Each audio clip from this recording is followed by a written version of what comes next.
Halo adik-adik, kita bertemu kembali di seri Keluarga Asik yang ke-19. Adik-adik, tema hari ini adalah pelayan yang berkorban. Apa kabar adik-adik di rumah? Kakak harap adik-adik semua dalam kondisi sehat ya. Mungkin di antara adik-adik beberapa ada yang kurang sehat ya.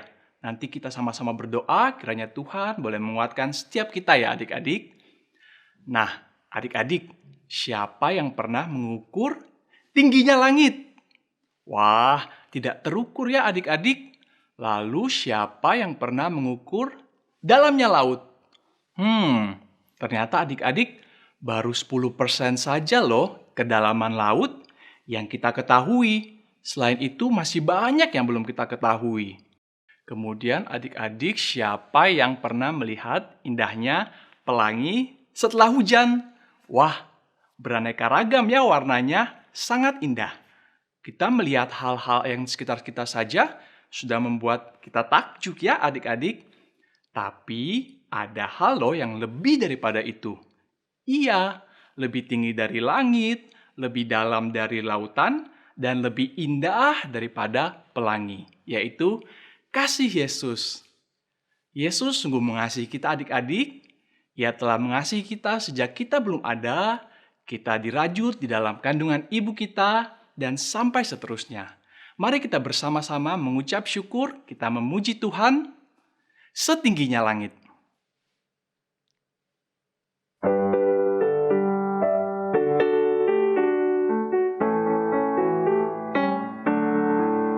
Setinggi-tingginya langit, lebih tinggi kasih Yesusku.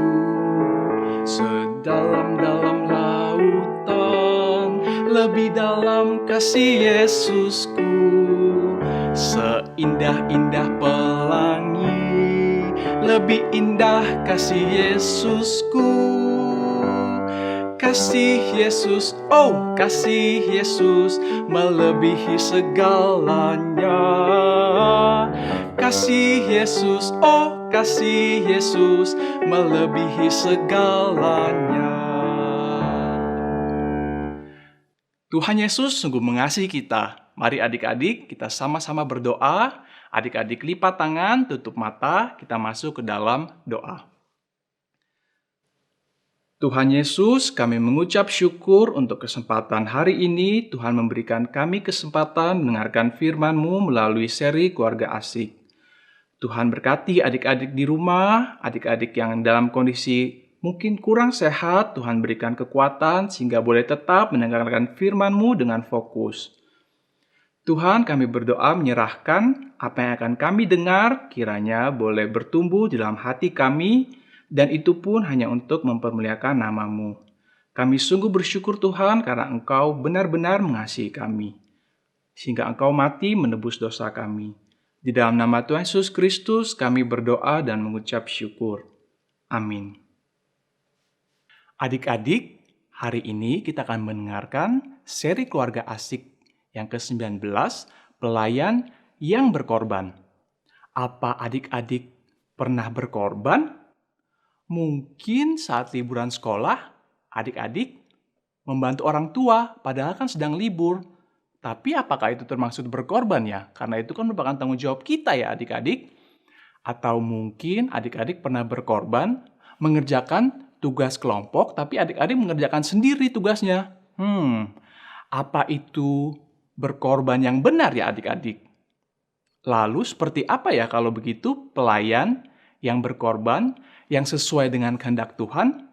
Yuk sama-sama adik-adik kita dengarkan dengan seksama seri Keluarga Asik yang ke-19. Kalau tidak salah, kakak dengar di seri kali ini akan ada Mona, akan ada Mama Mona, dan juga akan ada Mbak Rika. Nah, adik-adik tadi juga disebutkan akan ada persidangan. Iya, persidangan hukum. Wah, apa terjadi sesuatu yang serius ya adik-adik? Wah, kita harus cari tahu adik-adik apa yang terjadi. Kita sama-sama yuk menyaksikan seri Keluarga Asik yang ke-19. Sebelum itu, kakak ajak adik-adik bersama-sama kita memuji Tuhan setingginya langit satu kali.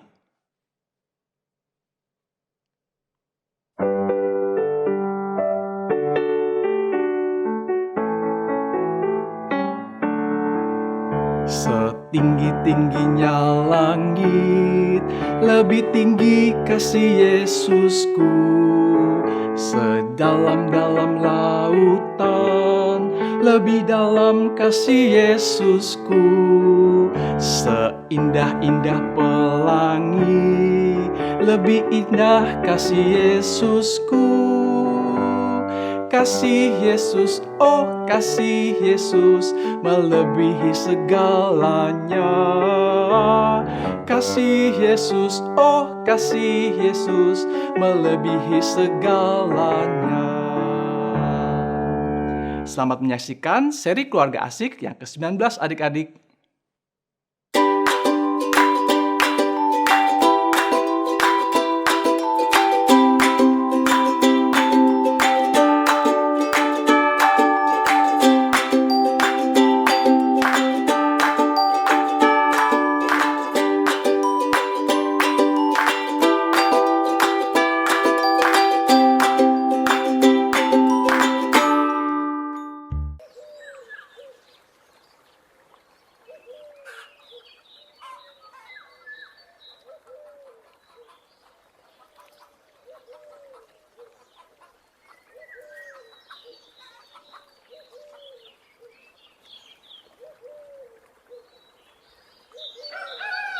Pagi Non Mona, waktunya minum teh. Mama mana, Mbak? Mama lagi antar telur ke pelanggan. Oh.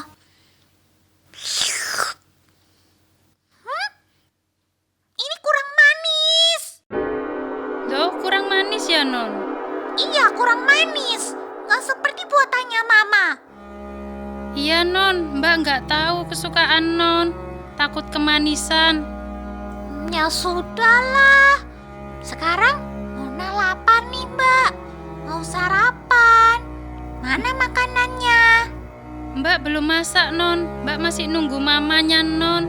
Mbak kan masih belum dikasih tahu makanan kesukaan Non. Mbak kan masih baru kerja di sini. Mbak takut salah Non. Ya, gitu aja tunggu Mama. Masa tunggu Mama? Nanti Mona harus tunggu sampai kapan nih? Mona udah lapar. Sabar ya Non.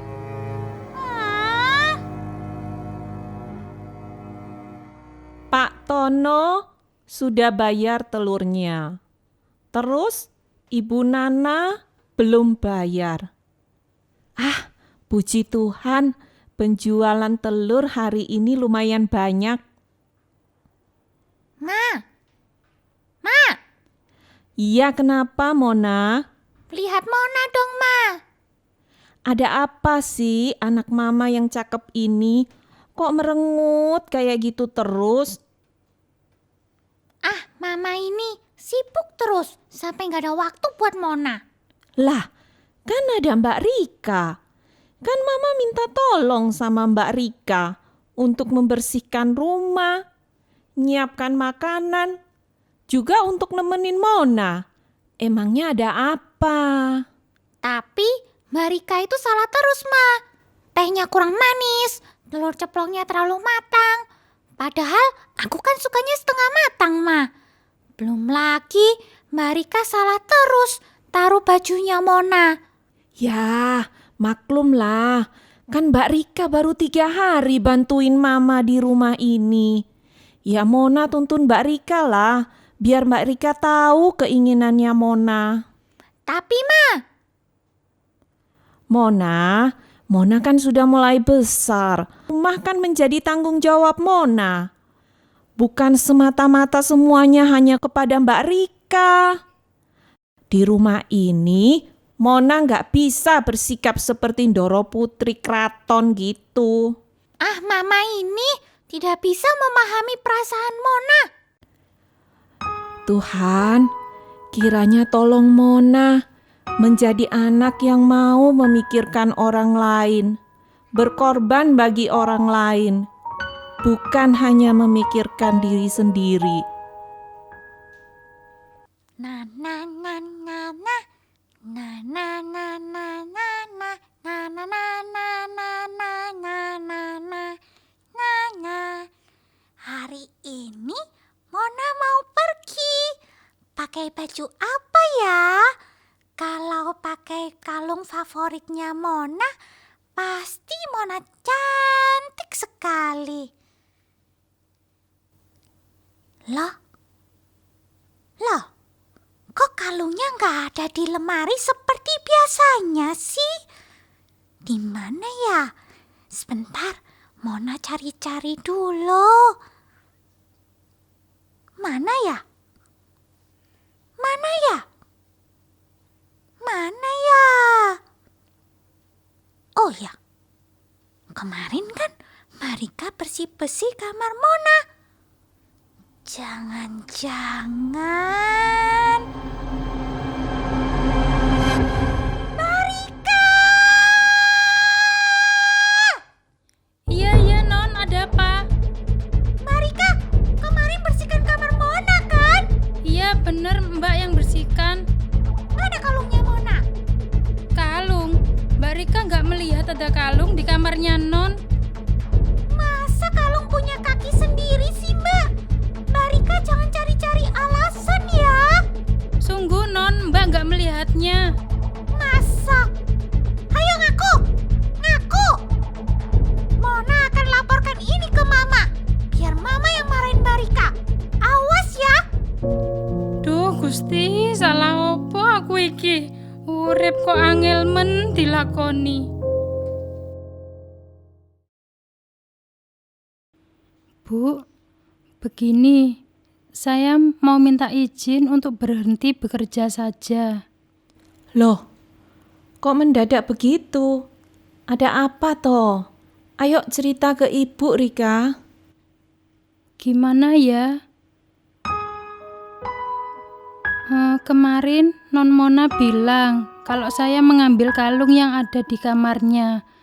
Padahal sungguh mati, Bu. Saya gak mengambil, melihat pun belum pernah. Halah, ada-ada saja Mona ini. Pasti terselip di tempat lain. Anak itu sering ceroboh. Sudah, kamu gak usah pakai berhenti kerja segala. Biar ibu nanti yang urusan dengan Mona. Wong kalung imitasi aja kok diributin. Harganya loh sama paling sama sekilo brambang di pasar. Nggih, Bu. Terima kasih.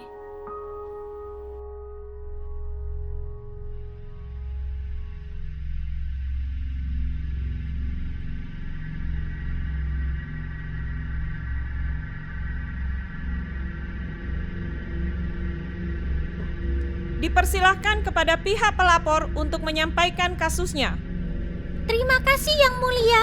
Saya ingin melaporkan kasus pencurian kalung di rumah saya. Dan pelakunya adalah ibu ini. Ada saksinya? Saya sendiri Yang Mulia. Baik, pertanyaannya. Pertama, kalau saudari sebagai saksinya, apakah saudari berada di tempat kejadian perkara saat itu?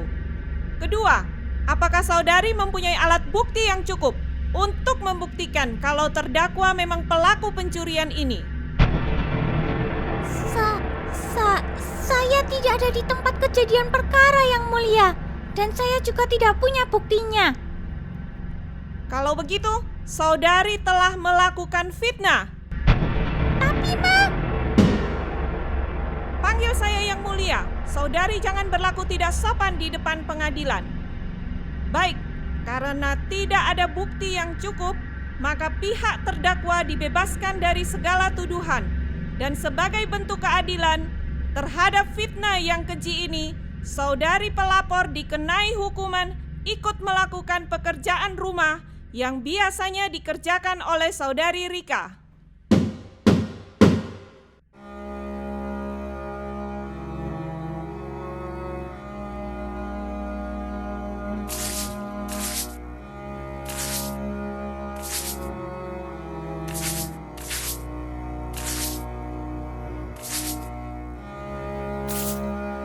Non, sini, biar Mbak Rika aja yang gantiin nyapu. Non istirahat aja dulu. nggak usah bersikap manis. Kan Mbak seneng kalau lihat Mona dihukum sama Mama. Maafin Mbak Rika ya, Non. Mbak Rika gak menyangka seperti ini kejadiannya. Maaf.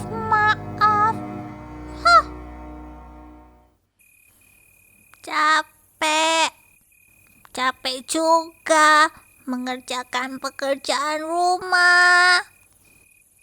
Ini bukan hanya capek, tapi ini pekerjaan rumah seperti membajak sawah. Berat sekali. Aduh!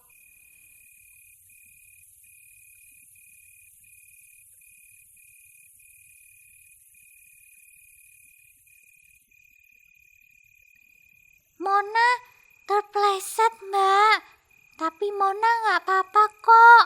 Hanya kecapean saja. Non duduk dulu di sini. Nanti Mbak yang selesaiin pekerjaan nyapunya ya. Ternyata pekerjaannya Mbak Rika berat juga ya. Ya itu sih sudah jadi tugas Mbak, Non. Mbak biasanya kerja seperti ini. Tapi yang lebih penting kenapa Mbak bisa kerja seperti ini. Itu ada rahasianya, Non. Oh ya? Bekerja seperti ini saja ada rahasianya. Apa rahasianya, Mbak? Rahasianya Mbak belajar dari mamanya Non. Melakukan segala pekerjaan dengan hati yang gembira. Mona masih tidak mengerti. Iya, Mbak Rika melakukan semuanya karena tahu bahwa Mbak bekerja di hadapan Tuhan Yesus yang mengasihani Mbak Rika. Jadi, semua yang Mbak Rika kerjakan adalah pelayanan di hadapan Tuhan. Itu yang membuat Mbak Rika begitu bahagia dalam melakukan semua pekerjaan. Sekarang Non istirahat dulu ya. Begitu ya, Mbak. Terima kasih ya, Mbak, karena sudah menolong Mona. Iya, sama-sama Non.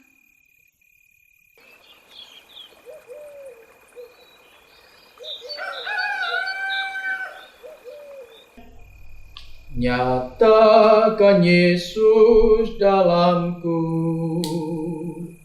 Nyatakan Yesus dalamku.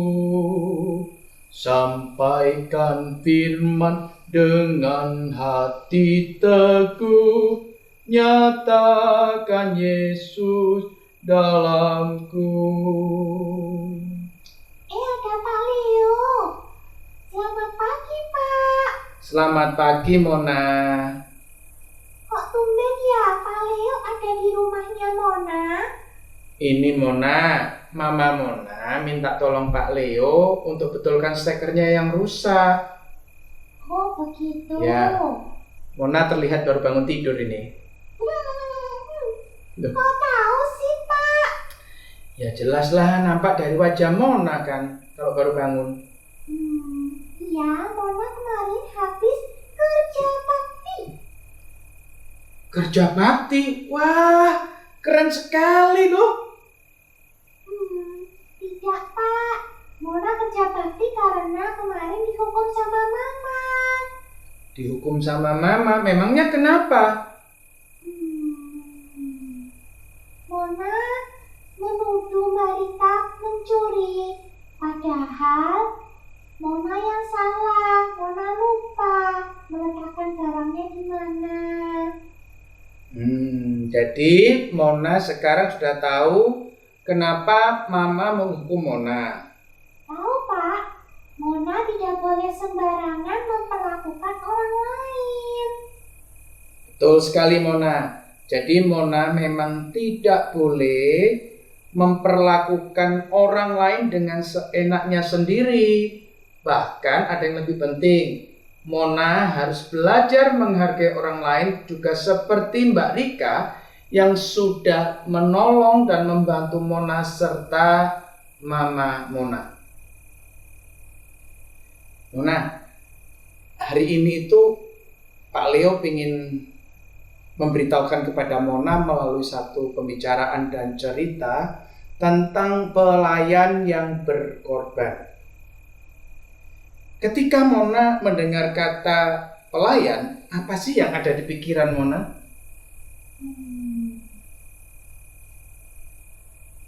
Itu Pak, kalau Mona makan di restoran, yang biasanya membawa makanan dan minuman untuk Mona, itu kan pelayan. Lalu, Mbak Rika itu juga termasuk pelayan kan? Jadi pelayan itu adalah pembantu. Oke, senang sekali Mona menjawab pertanyaan Mbak Leo ya. Memang kebanyakan orang berpikir bahwa pelayan itu sama dengan pembantu, itu tidak salah. Jadi yang namanya pelayan itu banyak sekali. Bisa pelayan di restoran, pelayan di rumah yang kadang orang seringkali juga menyebutnya pembantu, juga pelayan yang ada di masyarakat. Contohnya seperti orang yang mengatur jalan raya atau lalu lintas, juga bisa orang yang melayani di perkantoran, ya.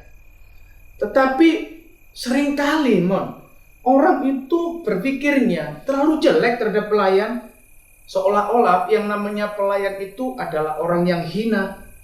Nah, ini satu pemikiran yang tidak boleh ada dalam hidup kita, karena setiap pelayan atau setiap pembantu itu sebenarnya sedang mengerjakan tugas yang baik, tugas yang memang sebenarnya ada keahlian yang sedang dia kerjakan, yang dia punyai. Contohnya, andai kata di rumah Mona tidak ada Mbak Rika, maka yang namanya pakaian kotor akan semakin menumpuk karena tidak ada yang mencuci. Padahal itu bukan pakaian atau bukan bajunya Mbak Rika. Rumah Mona lantainya semakin kotor karena tidak ada yang menyapu, tidak ada yang mengepel. Belum lagi halaman rumah. Wah, pokoknya pasti rumah Mona jadi berantakan. Itu kalau pembantu, ya. Andai kata lagi nih, di lingkungan perumahan Mona, bagian orang yang ambil sampah tidak pernah masuk dan tidak pernah bekerja. Wah, seluruh sampah di perumahan tempat Mona tinggal akan semakin menumpuk. Daerah perumahan itu menjadi kotor, dan yang paling juga tidak nyaman adalah semakin apa ya kalau itu hidup? Nah, semakin bau, betul sekali. Nah, dari contoh yang seperti ini, Mona boleh tahu ya, bahwa tanpa ada pelayan, tanpa ada pembantu, maka semua pekerjaan itu tidak akan menjadi baik. Jadi seorang pembantu, seorang pelayan diperlukan untuk membantu seluruh pekerjaan-pekerjaan yang mungkin saja kita tidak bisa kerjakan. Jadi, pelayan itu adalah orang yang mengerjakan sebenarnya tidak seharusnya dia kerjakan karena bukan punya sendiri. Tetapi dia mau menjadi orang yang berkorban supaya orang lain bisa menikmati sesuatu yang dikerjakan oleh dirinya. Ya, jadi jangan ada lagi di dalam pikiran kita pelayan itu satu pekerjaan yang hina. Jangan ada lagi di pikiran kita pelayan itu adalah orang yang hina. Bukan. Mereka bekerja, mengerjakan pekerjaan yang baik, pekerjaan yang bermanfaat buat orang lain. Jadi mulai sekarang, baik Mona maupun anak-anak di rumah, jangan berpikiran bahwa pelayan itu orang yang hina. Bahwa pekerjaan menjadi pelayan adalah pekerjaan yang hina. Jangan. Karena mereka sangat berjasa kepada kita semua sebagai manusia. Walaupun mereka bekerja, mereka melayani untuk mendapatkan upah. Tapi memang sudah sepantasnya mereka mendapatkan upah itu. Karena mereka bekerja berjeri lelah. Alkitab pun mencatat kok, setiap orang yang bekerja pasti mendapatkan upah. Begitu ya Mona? Iya. Pak Leo, Iya. Mona mau bertanya. Ya, coba tanya apa? Mona berpikir. Teman-teman pasti juga berpikir kan? Nah, Mona berpikir. Pak Leo, kapan ya pelayan pertama itu ada? Dan di mana pelayan itu? Begitu Pak Leo. Wah, Mona ini masih kecil, pertanyaannya cukup sulit loh ya. Anak-anak sekalian, ini satu pertanyaan yang bagus loh. Mona tanya, kapan sih pelayan itu mulai ada? Dan tempatnya di mana pelayan itu juga mulai ada? Nah, untuk menjawab pertanyaan Mona ini, Bapak akan memberitahukan kepada Mona dan kepada anak-anak sekalian yang ada di rumah. Untuk menjawab pertanyaan ini, kita harus kembali kepada satu-satunya sumber kebenaran, yaitu Alkitab. Di dalam kitab Kejadian pasal 1 dan pasal 2 ini sering kali ditulis atau dicatat sebagai hal perjanjian kerja antara Allah dan manusia. Tetapi tepatnya adalah perjanjian yang Allah buat untuk manusia bekerja. Nah, dari cerita yang ditulis dalam Kejadian pasal 1 dan pasal 2, ini menunjukkan satu hubungan tuan dan pelayan. Siapakah tuannya? Tuannya adalah Allah sendiri. Siapakah pelayannya? Adalah manusia. Maka pertanyaan Mona yang pertama sudah terjawab. Tetapi pertanyaan Mona yang kedua akan Bapak jawab juga. Di mana sih pelayan itu mulai ada? Pelayan mulai ada itu di Taman Eden. Nah, di Taman Eden inilah pelayan itu mulai ada. Apa sih perintah dari Allah sebagai Tuhan kepada manusia yang dikatakan sebagai perjanjian kerja?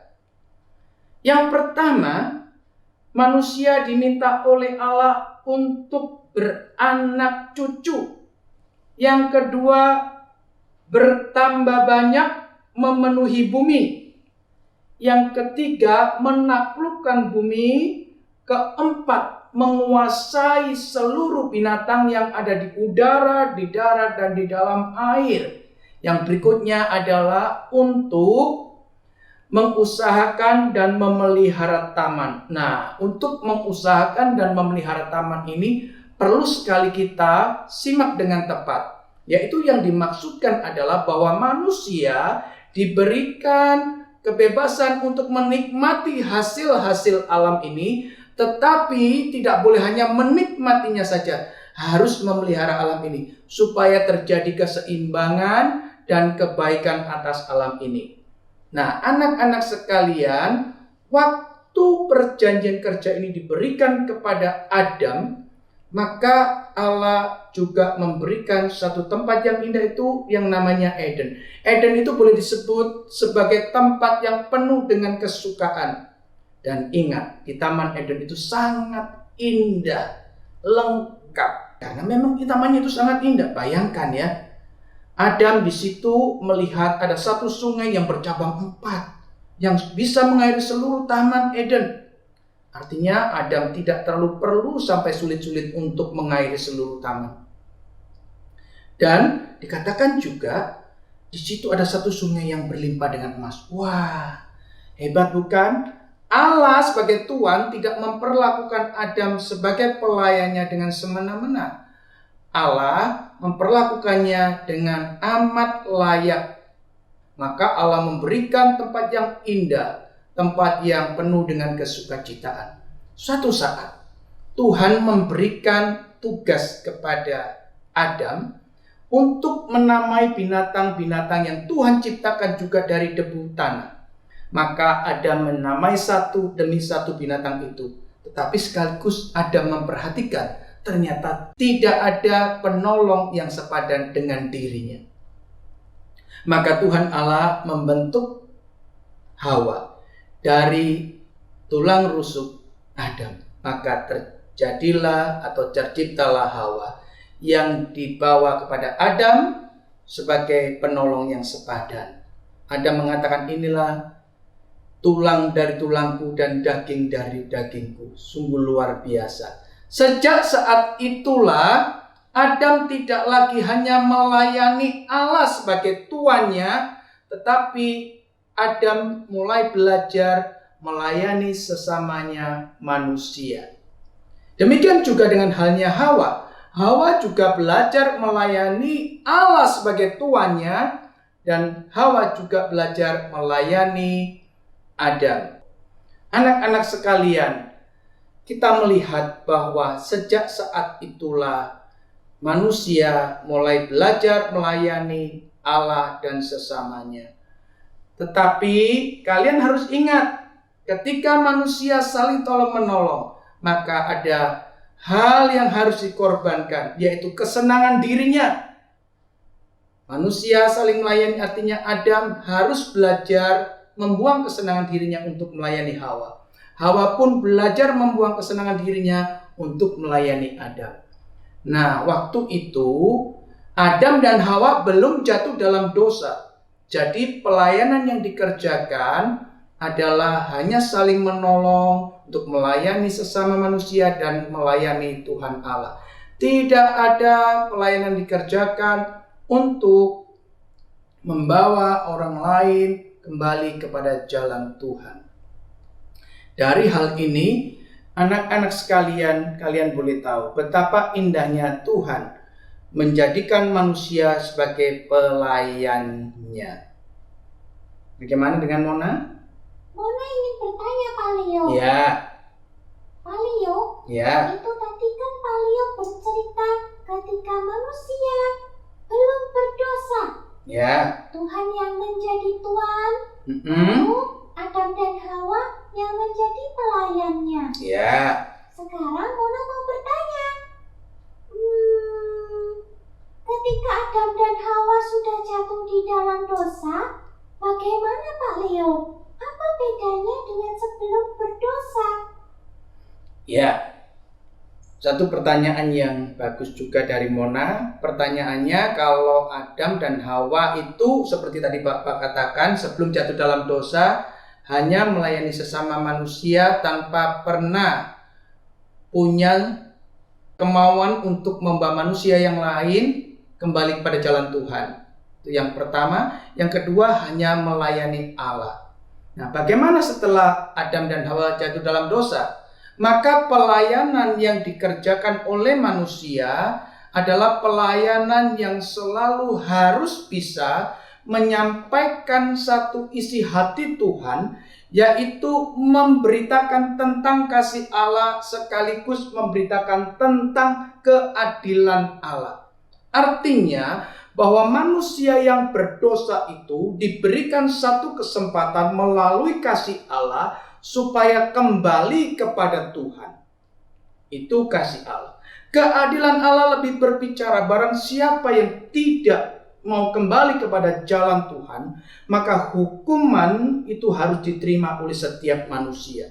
Nah, sekarang itu menunjukkan bahwa manusia ketika menyebut dirinya sebagai anak-anak Allah, dia harus mempunyai satu semangat. Waktu dia berkata-kata, dia juga harus memperkatakan tentang kasih Allah dan sekaligus keadilan Allah, sehingga manusia boleh kembali kepada Allah dan diselamatkan. Itu hal yang dikerjakan oleh manusia. Tentunya hal ini menambahi satu hal yang begitu penting di dalam hidup manusia, untuk selalu berpikir bahwa aku sekarang sedang ditugaskan oleh Allah menjadi pelayan Allah untuk membawa orang lain kembali kepada Tuhan. Itu bukan satu hal yang gampang, karena harus memerlukan pengorbanan yang lebih dibanding sebelumnya. Begitu Mona? Sampai sini Mona sudah mengerti? Mengerti Pak Leo? Ya, sudah. Kalau mengerti, sekarang Pak Leo akan beri contoh ya. Di dalam kitab Perjanjian Lama, Tuhan telah memberikan contoh-contoh melalui kehidupan nabi-nabi, bagaimana mereka menjadi pelayan Allah yang berkorban ketika mereka harus melayani sesama manusia untuk dibawa kembali kepada Allah. Contohnya, Pak Leo kasih contoh Nabi Nuh. Nabi Nuh ini mempunyai latar belakang seorang pekebun atau petani atau peladang. Tetapi ketika Tuhan Allah memberi perintah kepada Nuh, dalam zaman Nabi Nuh hidup, orang-orangnya hidup tidak semakin mengasihi Tuhan, tetapi semakin menjauh Tuhan, semakin tidak mencintai Tuhan, semakin tidak mentaati Tuhan. Nuh diberikan tugas untuk membuat satu batra yang besar sekali, yang nanti di dalamnya siapa yang mau ikut untuk masuk dalam batra akan diselamatkan dari keadilan Allah, yaitu hukuman Allah. Di situ Nuh diminta oleh Tuhan untuk membuat batra yang besar. Sekaligus Nuh diminta untuk mewartakan, menyampaikan isi hati Tuhan tentang kesabaran Tuhan, kasih Tuhan yang menyelamatkan manusia, dan juga keadilan Tuhan. Jika manusia tidak mau menerima yang Tuhan nyatakan, maka manusia akan dihukum dengan air bah yang besar. Kita melihat dari Nuh ini, Nuh bekerja berkorban buat Tuhan. Nuh menjadi pelayan yang berkorban buat Tuhan. Dia harus bisa pandai-pandainya mengatur waktu, bagaimana dia harus menjadi seorang petani, bagaimana dia harus membangun bahtera yang besar. Dia juga harus mewartakan berita yang diperintahkan oleh Tuhan, yaitu berita keselamatan melalui bahtera yang dibuatnya tersebut. Ini bukan sesuatu yang gampang. Kenapa? Karena membuat bahteranya, memperkatakan berita keselamatan itu bukan 1 hari 2 hari. Apakah Mona tahu waktu yang diperlukan? Tidak tahu kan? Oke, Bapak kasih tahu. Waktu yang diperlukan antara 100 sampai 120 tahun. Wow, ini sangat melelahkan. Tapi Nuh kerjakan dengan sungguh-sungguh karena Nuh tahu Allah adalah Tuannya, dan melalui berita kasih-Nya manusia akan diselamatkan. Nuh bekerja dengan sungguh-sungguh.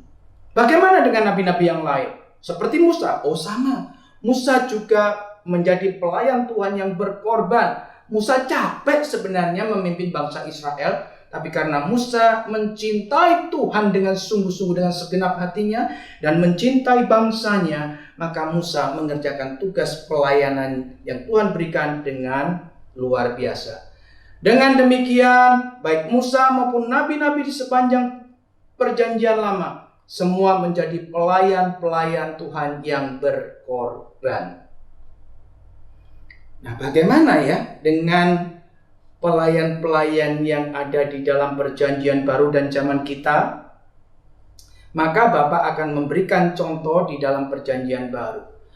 Kalau di dalam perjanjian lama, Tuhan atau Allah sendiri sudah memberikan contoh kepada Adam dan Hawa bagaimana seharusnya bekerja, maka Yesus Kristus itu juga memberikan contoh atau teladan yang paling tepat untuk menjadi pelayan yang berkorban. Bagaimana caranya? Yaitu caranya Tuhan Yesus memenuhi, mentaati perintah Bapanya. Yesus lahir ke dalam dunia menjadi bayi yang lemah, yang banyak menghadapi bahaya, ancaman pembunuhan. Tapi karena belum waktunya, Bapa melindunginya. Tuhan Yesus tidak mati waktu masih kanak-kanak. Tapi terus Tuhan Yesus bertumbuh. Dia juga pernah belajar Taurat dengan baik atau belajar firman Tuhan dengan baik. Bertumbuh lagi menjadi dewasa. Dia bekerja melayani pekerjaan Bapanya di surga. Dia menjadi pelayan yang berkorban. Waktu Tuhan Yesus melayani bangsanya, Tuhan Yesus tidak begitu saja diterima dengan senang hati. Memang ada orang-orang yang mau menerimanya. Tapi waktu menerimanya, kamu tahu Mona, ya cuman karena Tuhan Yesus pernah banyak berbuat mujizat, Tuhan Yesus pernah banyak memberikan makan pada begitu banyak orang. Tetapi sebenarnya mereka tidak bisa menerima ketika Yesus mengajarkan bagaimana seseorang harus mau menderita, bagaimana orang harus berani menyangkal diri, berani memikul salib. Maka Tuhan Yesus sebagai pribadi yang patut dicontoh, Tuhan Yesus menunjukkan satu pelayanan yang sungguh-sungguh, yaitu pelayanan yang berani menyatakan kebenaran firman Tuhan seperti yang Bapa inginkan. Apa yang aku ucapkan itu adalah yang ku dengar dari Bapa. Artinya Tuhan Yesus tidak sembarangan bekerja, tidak sembarangan dia berkata-kata. Tuhan Yesus juga pada akhirnya menyerahkan dirinya untuk mati di atas kayu salib. Dia memberikan nyawanya kepada semua orang berdosa. Dia melayani, dia menebus dosa bukan hanya untuk orang-orang kaya, tapi juga orang-orang miskin. Dan semua orang prinsipnya bagi yang mau menerima dan percaya kepada Tuhan Yesus. Ini satu pelayanan yang luar biasa karena pelayanan yang mau berkorban. Bagaimana Mona dengan pelayanan yang Tuhan Yesus kerjakan? Mona juga mau meniru Tuhan Yesus. Baik. Mona tahu kalau Mona adalah anak-anak Tuhan. Ya, Jadi Mona harus meniru Tuhan Yesus kan sebagai contoh Mona. ya, oke. Tetapi Mon, ada banyak orang mengatakan gini loh. Itu kan Yesus Kristus. Memang Yesus Kristus itu juga 100% manusia, 100% Allah. Ya pastilah dia bisa menjadi pelayan yang mau berkorban, bahkan memberikan nyawanya. Bagaimana ya kalau kita manusia yang seperti ini saja, seperti rasul-rasul yang ada? Kira-kira rasul-rasul itu mau nggak ya menjadi pelayan yang berkorban? Ada loh Mon yang bertanya seperti itu. Mona pernah dengar nggak? Pernah? Nah. Mona juga berpikir seperti itu? Loh, jadi Mona juga berpikir seperti itu? Iya. Kalau Wah, Tuhan Yesus pasti bisa karena dia Tuhan. Lalu dia juga menjadi manusia. Wajar kalau bisa. Betul kan Pak? ya. Tapi kalau Mona dan teman-teman di rumah, masa kami bisa sih? Begini Mona, kalau begitu Bapak perlu jelaskan deh rasanya pada Mona dan teman-teman di rumah ya. Begini Mona, ternyata kalau Mona tadi simak, harusnya Mona sudah bisa menangkap. Oh, di dalam zaman nabi-nabi mereka juga berkorban loh. Nabi-nabi itu juga banyak loh yang mati gara-gara dibunuh oleh bangsanya sendiri. Nah, sekarang untuk contoh yang lain di dalam perjanjian baru, Pak Leo akan beri contoh ya. Walaupun rasul-rasul yang lain semua itu pasti berkorban, Mona. Ada yang matinya disalib dengan terbalik kepala di bawah, ada yang mati sampai dipenggal kepalanya. Wah, macam-macam lah ya Mona ya. Tapi Pak Leo akan berikan contoh salah satu rasul, dan rasul ini rasul terakhir, yaitu Rasul Paulus. Rasul Paulus ini sangat banyak penderitaan yang dituliskan di dalam Alkitab. Kalau rasul-rasul lain nggak ditulis dengan detail. Tetapi kalau Rasul Paulus ditulis dengan detail dan banyak Mon. Khususnya di dalam kitab Korintus, baik 1 Korintus maupun 2 Korintus ya.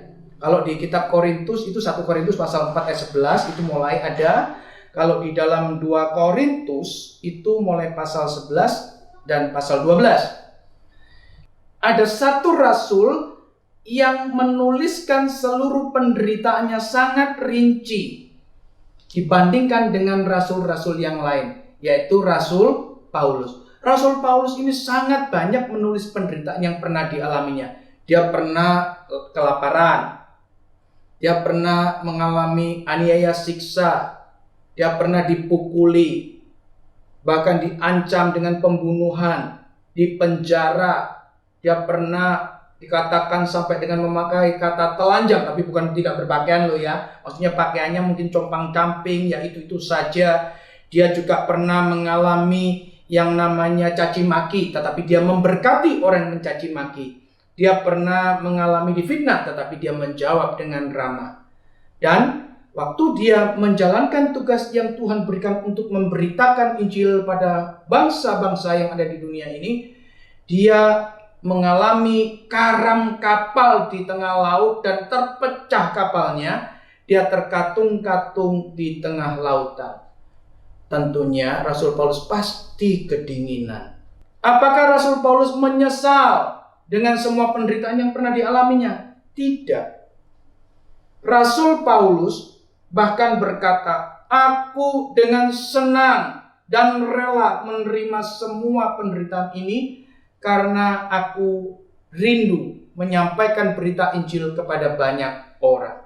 Supaya banyak orang diselamatkan untuk dikembalikan kepada jalan Tuhan."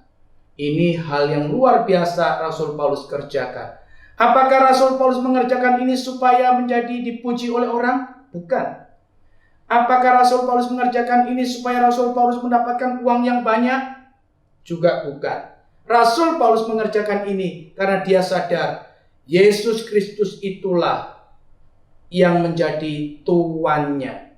Yesus Kristus itulah yang menjadi juru selamatnya, yang telah memberikan upah keselamatan kepada dia. Dan Rasul Paulus punya keinginan untuk orang lain boleh diselamatkan. Dari cerita ini, kita boleh melihat ya, bahwa tidak ada alasan lagi buat orang-orang yang ditebus oleh darah Tuhan Yesus, yang menjadi anak-anak Allah, yang menjadi murid-murid Kristus, untuk tidak melayani dalam pekerjaan Tuhan. Jadi setiap murid-murid Kristus harus mau menjadi pelayan yang berkorban bagi pekerjaan Tuhan. Bagaimana, Mon? Mona sudah mengerti, Pak Leo. Sampai sini ya, Mona mengerti. Pak Leo teruskan dikit lagi ya. Baik, Pak Leo. Nah, waktu kita bekerja, tentunya kita tidak bekerja secara langsung kepada Tuhan dengan yang mata kita lihat. Seringkali kita waktu bekerja dalam pelayanan itu ada bermacam-macam ketua-ketua di dalam gereja. Kalau kita berbicara dalam pekerjaan Tuhan di gereja, bahkan ada pelayanan yang paling atas itu adalah Bapak Pendeta Gembala Sidang. Sekalipun mereka ini adalah menjadi pimpinan-pimpinan kita, atau dalam tanda kutip tulisan tuan kecil bagi kita sebagai pelayan Tuhan, kita tidak boleh mengerjakan supaya orang-orang yang menjadi tuan-tuan kecil atas kita itu menjadi senang.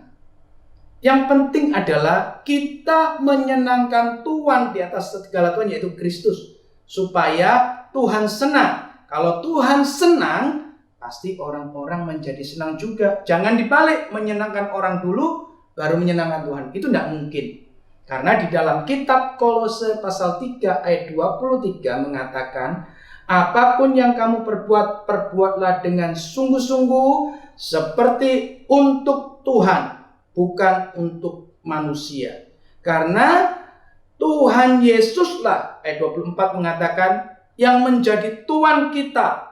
Dan tentunya sebagai Tuhan yang baik, nantinya ketika kita bertemu dengan Tuhan di surga, Dia pun akan memberikan upahnya. Jadi apapun yang kita kerjakan, mari kita kerjakan seperti kita bekerja untuk Tuhan. Dengan kata lain, kalau buat anak-anak atau orang-orang pada umumnya, mari kita bekerja itu menampilkan Yesus yang ada dalam diri kita, supaya orang lain melihat bahwa kita adalah anak-anak Allah. Bagaimana juga caranya? Memberitakan firman Tuhan dengan teguh hati. Tadi kan Mona dengar waktu Pak Leo nyanyi, ada nyanyiannya. Ingat nggak? Mona mau dengar lagi, Pak Leo, lagunya. Tapi ingat kan? Ingat Ya sudah, Pak Leo nyanyi sekali lagi ya. Nyatakan Yesus dalammu, nyatakan Yesus dalammu, sampaikan firman dengan hati teguh, nyatakan Yesus dalammu, nyatakan Yesus dalammu, nyatakan Yesus dalammu, sampaikan firman dengan hati teguh, nyatakan Yesus dalammu. Demikian juga anak-anak sekalian yang ada di rumah, saya berharap ketika kalian melayani pekerjaan Tuhan, menjadi pelayan yang berkorban, jangan karena kalian ingin mendapat upah dari Tuhan. Karena Tuhan Yesus sudah memberikan keselamatan melalui memberikan nyawanya dengan mati di atas kayu salib, supaya engkau dan aku boleh diselamatkan dan diperdamaikan kembali dengan Bapa di surga.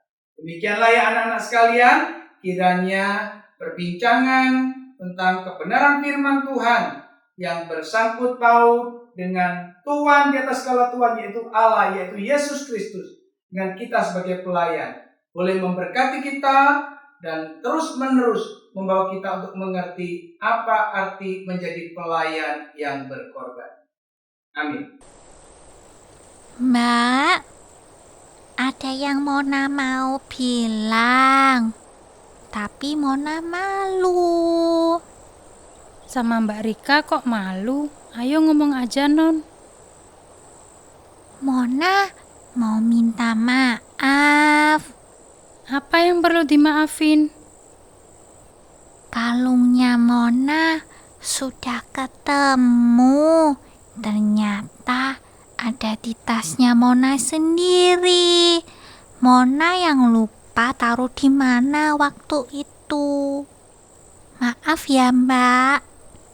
Walah, iya nggak apa-apa, Non. Mbak sudah maafin Non sejak lama. Dan Mbak bersyukur melihat Non sekarang sudah kembali ceria mukanya. Terima kasih, Mbak. Syukurlah Mona boleh mengerti tentang menjadi pelayan yang berkorban. Mengerti untuk melayani orang lain lebih dari dirinya sendiri. Terima kasih ya Tuhan.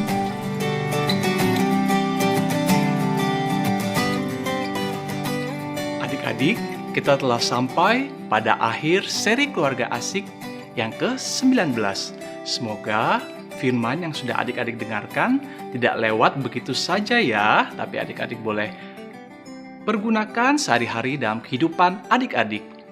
Adik-adik, kakak mau ajak adik-adik semua kita bersama-sama memuji Tuhan, hidupku bukannya aku lagi. Kiranya dari lagu ini kita boleh belajar untuk berkorban, kita menyangkal diri, dan kita boleh menjadi berkat bagi orang-orang di sekitar kita. Dan adik-adik, itu pun semua boleh terjadi bukan karena kekuatan kita, tapi karena Yesus Kristus yang memampukan kita. Mari adik-adik kita bersama-sama memuji Tuhan, hidupku bukannya aku lagi.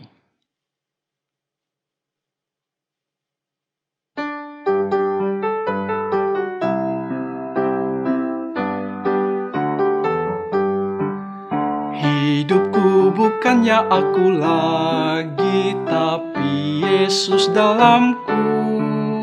Hidupku bukannya aku lagi, tapi Yesus dalamku. Yesus hidup, Yesus hidup dalamku. Hidupku bukannya aku lagi, tapi Yesus dalamku. Hidupku bukannya aku lagi, tapi Yesus dalamku.